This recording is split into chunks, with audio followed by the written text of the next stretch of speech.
तो कहा तो फिर वो जिंदे क्यों नहीं हुए? कहा यदि वो जिंदे हो गए होते तो राम की महिमा घट जाती। और क्या सुंदर अर्थ निकाला, कहा कि राम कथा अमृत है, जिसके ऊपर राम कथा का अमृत गिरेगा उससे सदगुण ही खड़े होंगे, दुर्गुण कभी खड़े नहीं हो सकते।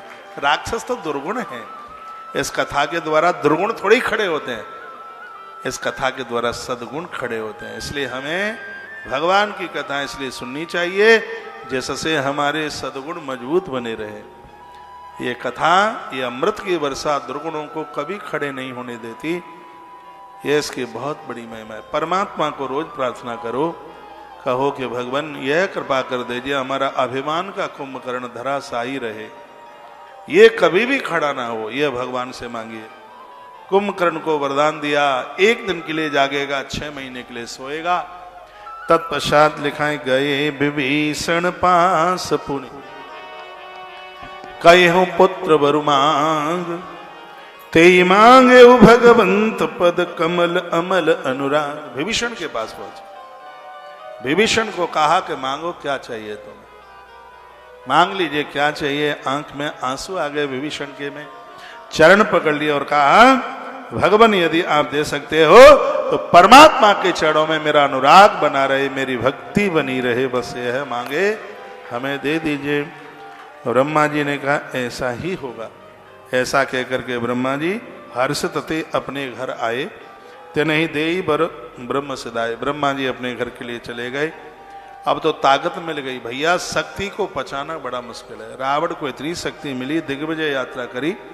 मय दानव की बेटी थी जिसका नाम था मंदोदरी। मंदोदरी की कथा बड़ी, मय दानव की बेटी थी मंदोदरी। इसका नाम मंदोदरी क्यों हुआ, वो भी एक कथा, बड़ी विलक्षण कथा है। एक महात्मा ने एक अप्सरा को श्राप दे दिया और कहा कि तू जा मेढ़की बन जा। मैंने कहा है, कई बार कहा है कि संत महापुरुषों के साथ कभी हंसी मजाक, कभी विनोद नहीं कीजिएगा।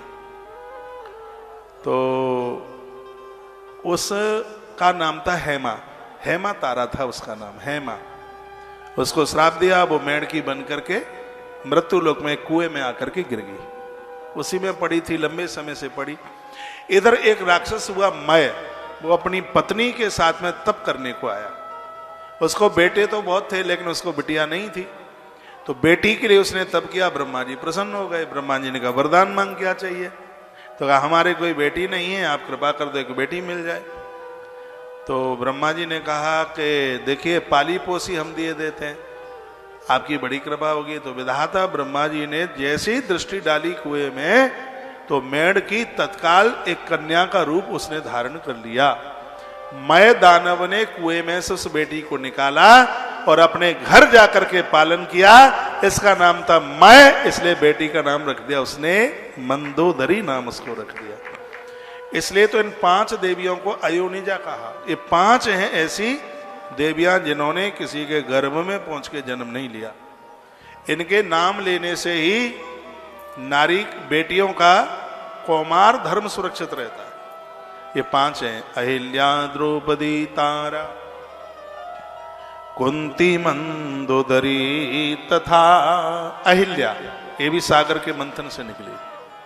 द्रौपदी यज्ञ से निकली, इसलिए इसका नाम है यज्ञ सैनी।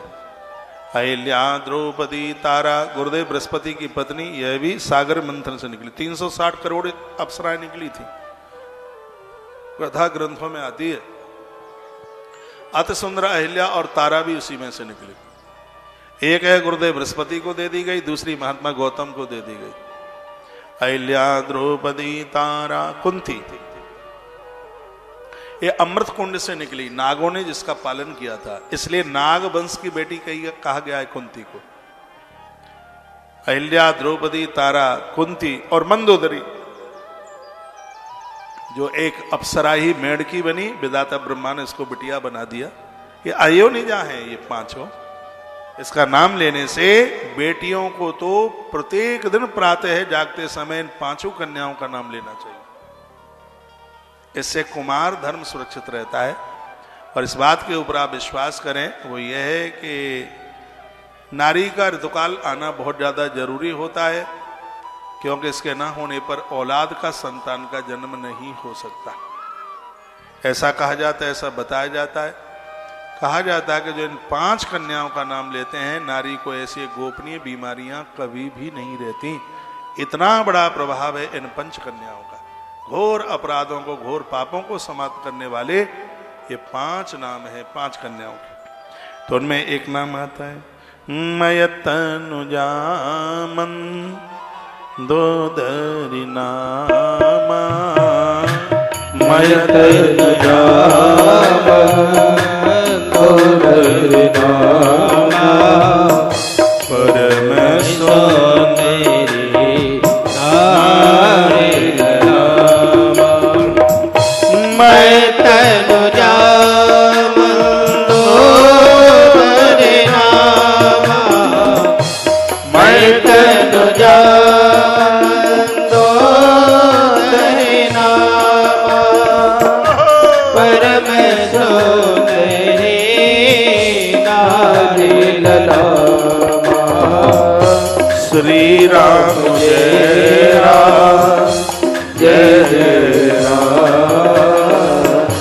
श्री राम जय राम जय जय राम।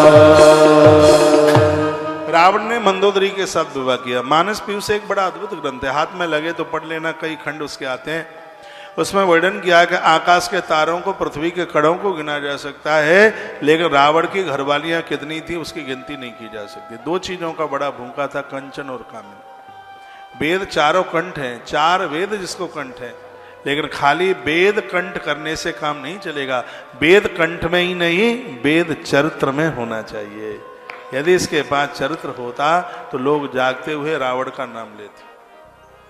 धरती का जो बढ़िया ब्राह्मण है वो कभी रावण का पक्षपाती नहीं हो सकता। रावण जैसे लोग तो मारने के ही लिए हैं। समाज में ऐसे लोगों का होना बिल्कुल जरूरी नहीं, वो भले ही कितना भी विद्वान हो।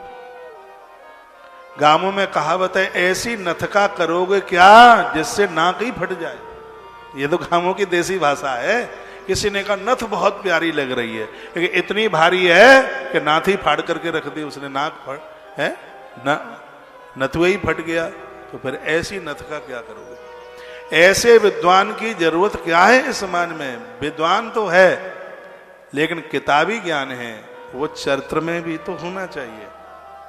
तो रावण जैसा विद्वान बनने की बिल्कुल जरूरत नहीं है। दशानन के पास बड़ी विद्वता है, बड़ा वो विद्वान है, लेकिन उसके पास चरित्र नहीं है, उनके पास अनुशासन नहीं है। शासन तो है, अनुशासन नहीं है। शासन दूसरों के ऊपर किया जाता है और अनुशासन खुद के ऊपर किया जाता है। अनुशासन, अच्छे लोग तो दूसरों को अनुशासन में ढाल देते हैं। यदि ये चीज उसके पास होती तो बात विशेष होती। कंचन कामनी का इतना भूखा था कि महात्माओं के ऊपर तो कर लगाता था, और जो साधु उसे पैसा नहीं देता उसका खून ले लेता था। उसका खून का पैसा नहीं, और उन बेचारों के पास पैसे ही कहां से आए। तो इतना भूखा था। अच्छी सी कोई ऋषिका को देख ले, ऋषि पत्नी को देख ले, तो उसका हरण करना इसके लिए कोई बहुत बड़ी बात नहीं थी। साधुओं का इसने कर में खून लिया, मटका में रखा, महाराज जनक से दुश्मनी हो गई, उन्हीं की सीमा में जाकर के उसको गाड़ दिया। और बताते हैं कि साधुओं का जो रक्त घड़े में बंद हुआ और हल्की जुताई करने पर मटका फूट गया, और उसी मटके में से रावण का काल भगवती जानकी के रूप में प्रकट हुआ था।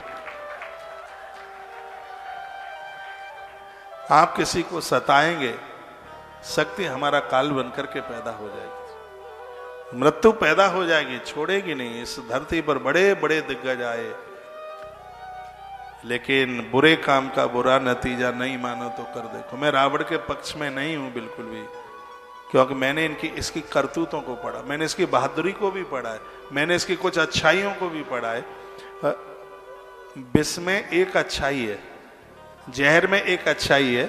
क्या अच्छाई है? कुत्ता काट ले तो पॉइजन वाला इंजेक्शन लगाया जाता है, सांप काट ले तो पॉइजन जहरीला लगाया जाता है। लेकिन उसमें इतना गुण होने के बाद भी क्या पॉइजन कोई घर में रखता है? क्या कोई जहर घर में रखता है क्या? जिसमें गुण तो एक है लेकिन खतरे जिसमें हजारों हैं। तो रावण में गुण तो एक आध है, लेकिन इसमें दुर्गुण दुनिया भर के हैं। और मैं कहना चाहूंगा, हजारों दुर्गुणों की वजह से हमारे अंदर एक आध गुण भी है तो उसका कोई महत्व नहीं होता। दुर्गुण तो एक भी नहीं होना चाहिए, बिल्कुल होना ही नहीं चाहिए। जहां कोई सुंदर स्त्री देख लेता है, यहां सब स्पष्ट लिखा हुआ है, जहां भी इसने देखा, सुंदर स्त्री को देखा, धन संपदा देखी, उसी का हरण करना इसके लिए कोई बहुत बड़ी बात नहीं थी। सुंदर सहज अगम अनुमानी किन तहाँ रावण रजधानी, जहां भी कोई स्थान देखा उसको अपना बना लेता था। एक बार कुबेर पर धावा, कुबेर को जीत करके पुष्पक विमान लेकर के आ गया। करे पान सोवे षडमासा, जा गए हुए तनहु पुरनासा, ऐसी उसके भाई की स्थिति थी और ऐसी ये सब बातों का वर्णन किया। और उसका बेटा हुआ आने वाले समय पर मेघनाद। मेघनाद जब चलता था तो बादलों की तरह गरजता था, इसलिए इसका नाम घननाद रख दिया गया था। एक दिन इसने अपने पूरे परिवार को अपने पास बैठाया, भगवान का अवतार होने वाला है और उसको सुन करके जाइए तो बड़ा अच्छा होगा। एक बार इसने सभी अपने कुटुंब खानदान को सबको अपने पास बैठाया और क्या कहने लगा, जय वेद होय धर्म निर्मूला, सो सब करे वेद प्रतिकूला। जिसमें धर्म का ह्रास हो ये करना। आप में से कोई पिता ऐसा कहेगा, बेटा तू तब मेरा बहादुर है, स्त्रियों को लूटना, उनके आभूषण लूटना, लोगों की जेबें काटना, लोगों का मर्डर करना, उनकी संपत्ति लूटना, शायद कोई बाप अपने बच्चों को शिक्षा नहीं देगा। ले रावण ऐसी शिक्षा दे रहा है। रावण कहता है कि हमारे यहाँ से कोई सुरक्षित ना निकल जाए, तुम्हें धन दिखाई दे, तुम्हें कोई यजन करता हुआ दिखाई दे, जय देश धेन ध्वज पावे, जहाँ गैया ब्राह्मण मिले मार डालो मेरी आज्ञा है तुम्हें। कितना बड़ा क्रूर था बाप, देखिए आप चौपाइयों को पढ़िए पता लगता है। बहुत इस देश में बहुत जगह लोग रावण के जय जयकारे बोलने लगे। साउथ में कुछ ऐसी जगह हैं जहाँ रावण के जय जयकारे लोग बोलते हैं। मुझे पूरे साउथ में कथा राम की पहुंचानी है, पता तो लगेगा कि राम के अंदर गुण क्या है और रावण के अंदर दोष क्या है। रावण जैसे लोगों के जयकारे बोलोगे तो पनिया ढार धरती का हो जाएगा, उसका समर्थन करोगे तो पनिया ढार हो जाएगा। ये गोस्वामी जी लिख रहे हैं, इसकी बदमाशी देखिए। जय देश धेनु तुझ पावे, कहता है कि जहां गैया ब्राह्मण मिले पूरे गांव में आग लगा दो, कोई जिंदा ही न बच पाए। इसकी करतूतें देखिए, कहता नगर गाहपुर आग लगाए, स्पष्ट आदेश देता, ऑर्डर देता है। कहता जहां गैया ब्राह्मण दिखाई दे छोड़ना नहीं है, आग लगा देनी। जो रावण के पक्षपाती है वो सुन ले। जो रावण दहन होता है तो बहुत लोग रोते हैं। पूछा हमने क्यों रो रहे हो? इसलिए रो रहे हैं कि हमारा पुरखा चला गया, वो भी ब्राह्मण हम भी ब्राह्मण। अरे भैया नहीं, जिसके द्वारा धरती पर अधर्म और अन्याय हो रहा है भैया वो कभी ब्राह्मण कैसे, किसी नाम से ब्राह्मण नहीं, उसका कर्म भी ब्राह्मण का होना चाहिए। जय ही जय देश धेनु तुझ पावे, नगर गांव पर आग लगाए, इसने आदेश दिया। नहीं हर भगत जग तप ज्ञाना, सपने सुनिए न वेद पुराना। कहीं कथा हो मार डालना, कहीं नाम न हो मेरे दुश्मन का। नीचे के छंद में गोस्वामी जी लिखते हैं, जप जोग विरागा तप मख भागा, श्रवण सुनय दस सीसा। आपन उठे धरि सब अस भ्रष्ट आचारा,